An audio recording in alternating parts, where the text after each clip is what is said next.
Respect of cost Creed ಎಲ್ಲ ರೌಡಿಗಳಿಗೆ ಬೆನ್ನ ಹತ್ತಿ ಬಡಿಯಾಕತ್ತಾರ. ಅರ್ಥ ಆಯ್ತಾ ಹೇಳೋದು? ನೀವು ಯಾವ ಉಸಾಬರಿಗೆ ಹೋಗ್ಬೇಡ್ರಿ. ನಿಮ್ಮದು ಪರಿಸ್ಥಿತಿ ಅದು ಆಗ್ಬಾರ್ದು. ನೀವು ಅಲರ್ಟ್ ಆಗಿರ್ಬೇಕು.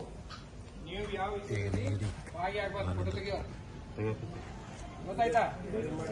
ನೀವು ಯಾವ ವಿಷಯದಲ್ಲಿ ಭಾಗಿಯಾಗಬಾರ್ದು, ಹುಷಾರಿಂದ ಇರಬೇಕು. ನಿಮ್ಮ ಕೆಲಸ ನೀವು ಮಾಡಿಕೊಂಡು ಆರಾಮಾಗಿರ್ಬೇಕಂತ ನಿಮಗೊಂದು ನಿರ್ದಿಷ್ಟವಾದ ನಿರ್ದೇಶನ ಕೊಡಿಸಲಾಗಿ ಕರೆದಿದೆ. ಗೊತ್ತಾಯ್ತಾ? ಎದರಲ್ಲಿ ಭಾಗಕ್ಕೆ ಹೋಗ್ಬೇಡ್ರಿ, ಜೀವ ಕಳ್ಕೋಬೇಡ್ರಿ ಅಂತ. ಮತ್ ನೀವು ಬೇರೆದವ್ರ ಜೀವ ತೆಗಿಲಕ್ಕ ಪ್ರಯತ್ನ ಮಾಡೋದು ಬೇಡ. ಬಹಳ ಇಷ್ಟು ದಿನ ಈಗ ಅನುಭವಿಸಿದ್ರೆ, ಈಗ 10 ವರ್ಷ 15 ವರ್ಷ 20 ವರ್ಷ ಗೊತ್ತಾಯ್ತಿಲ್ಲ. ಇನ್ನು ಮೇಲೆ ಮುಂದೆ ಆಗಬಾರ್ದು. ಅದಕ್ಕೆ ನಿಮಗೆ ಇದೊಂದು ಚಾನ್ಸ್ ಇದೆ. ನಿಮಗೆ ಪ್ರತಿ ಸಲ ಈಗ ನಾವು ಮನೆಗೆ ಬರ್ತೀವಿ, ಮತ್ತೀಗ ಮನೆಗೆ ಬಂದು ಮನೇನು ಸರ್ಚ್ ಮಾಡ್ತೀವಿ. ಎಲ್ಲರೂ ಮನೆ ನಾವು ಎಲ್ಲರೂ ಬರ್ತೀವಿ. ನೀವು ಸುಮ್ಮನೆ ಇರಬೇಕಷ್ಟೇ. ಅಲ್ಲಿ ಏನು ಸರ್ಚ್ ಮಾಡ್ತೀವಿ ಏನಿಲ್ಲ ಅದು ನಿಮಗೆ ಗೊತ್ತಿಲ್ಲ. ನಾವು ಮಾಡುವಂತ ವಿಷಯಗಳನ್ನ ನಾವು ಮಾಡ್ತೀವಿ. ಅದಕ್ಕೆ ನೀವು ಎಚ್ಚರಿಕೆಯಿಂದ ಇರಬೇಕು.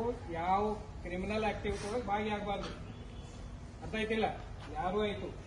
ನಾವು ಈಗಾಗಲೇ ಒಂದು 53 ಮಂದಿ ಲಿಸ್ಟ್ ಅಲ್ಲ, 53 ಮಂದಿ ಲಿಸ್ಟ್ ನಾವು ಕಡಿಮೆ ಮಾಡಕ್ ಪ್ರಯತ್ನ ಮಾಡಾಕತ್ತೀವಿ. ಕ್ಲೋಸ್ ಮಾಡಕ್ ಅಂದ್ರೆ ಅವ್ರು ಅವು ಒಂದು 10 ವರ್ಷದಿಂದ ಈಚೆಗೆ ಯಾರ್ದು ಕೇಸ್ ಇಲ್ಲ ಅಂತವ್ರು ನಾವು ತೆಗಿತಾ ಇದೀವಿ. ಅಂತವ್ರನ್ನ ತೆಗಿತೀವಿ. ನೀವು ಅದನ್ನ ಕರೆಕ್ಟಾಗಿ ಡಾಕ್ಯುಮೆಂಟ್ಸ್ ಬೇಗ ತಂದು ಕೊಡಬೇಕು.